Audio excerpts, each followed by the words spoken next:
مسیح خداوند کے زندہ جلالی اور بابرکت نام میں آپ سب کی سلامتی ہو۔ میں خداوند کا شکر گزار ہوں کہ آج پھر سے ایک وقت دیا خداوند نے کہ میں آپ سب کے سامنے جس ٹاپک پر ہم بات کر رہے تھے، خدا کا چناؤ یا پھر شیطان کا، اس کے پارٹ 2 کو آپ سب تک پہنچا سکوں۔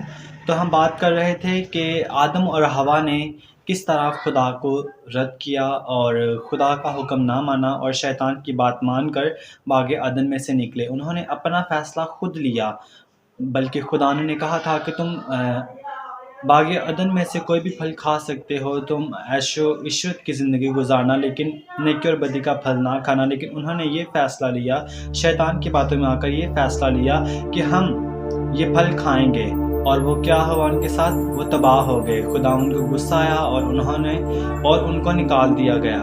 اگر اس طرح ہم بات کریں یہودا اسکریوتی کی، اس نے کس چیز کا فیصلہ لیا تھا؟ شیطان کی اس نے بات مانی، اس نے بھی یسوع المسیح کو پکڑوانے کا فیصلہ لیا۔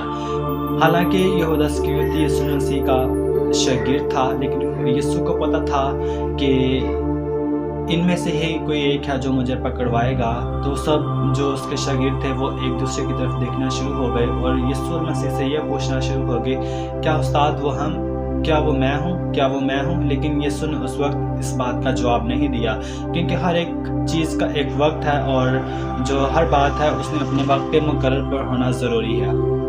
تو جب یہودا اسکریوتی نے اس بات کا فیصلہ لیا کہ میں یسوع کو پکڑواؤں گا، تب اس کے اندر شیطان تھا، ابلیس تھا اس کے اندر، اور اس نے ابلیس کی بات کو مانا نہ کہ خدا کی۔ حالانکہ وہ یسوع کے ساتھ چلتا تھا، اس کے ساتھ کھاتا پیتا تھا، اس کی تعلیم دیتا تھا، اس کے ساتھ تعلیم کو سیکھتا تھا، لیکن پھر بھی شیطان نے اس پر حملہ کیا، اور وہ جو شیطان ہے وہ اس کے اندر آیا اور اس نے یسوع مسیح کو پکڑوانے کا فیصلہ لیا۔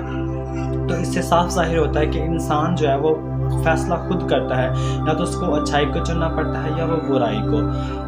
بات ایک ہی ہے کہ یا تو پھر وہ خدا کو چننا یا پھر شیطان کو۔ اگر ہم بات کریں 5000 بھیڑ کی، تو ان سب کو جب یسوع مسیح نے کھانا کھلایا، جو 5000 کی بھیڑ تھی یسوع کے ساتھ چل رہی تھی، تو یسوع مسیح نے انہیں بھی یہی آپشن دیا کہ جو میرے ساتھ چلنا چاہتا ہے وہ میرے ساتھ آ جائے، وہ میرے پیچھے ہو لے، لیکن جو مجھے چھوڑ کر جانا چاہتا ہے وہ ابھی سے اپنے گھروں کو چلا جائے۔ کیونکہ بہت سے لوگوں کو یہ تھا کہ ہمارا مال و متاع گھروں میں ہے اور ہم سب کچھ اپنا چھوڑ کر نہیں جا سکتے، اس کے پیچھے میرا باپ گھر ہے، میری ماں گھر ہے، میرے بہن بھائی اکیلے اور رہ جائیں گے۔ لیکن جنہوں نے اس بات کی فکر نہیں کی وہ یسوع کے پیچھے ہو لیے اور انہوں نے ہمیشہ کی زندگی کو پایا۔ انہوں نے بھی یہی فیصلہ لیا۔ کچھ جنہوں نے فیصلہ لیا کہ ہم واپس جائیں گے وہ بہت ہی پیچھے چلے گئے، روحانی طور پر بھی اور دنیاوی طور پر بھی۔ لیکن جنہوں نے یہ فیصلہ لیا کہ ہم یسوع کے ساتھ چلیں گے، وہ روحانی طور پر بہت ہی بڑھتے گئے اور ہمیشہ کی زندگی میں چلتے رہے۔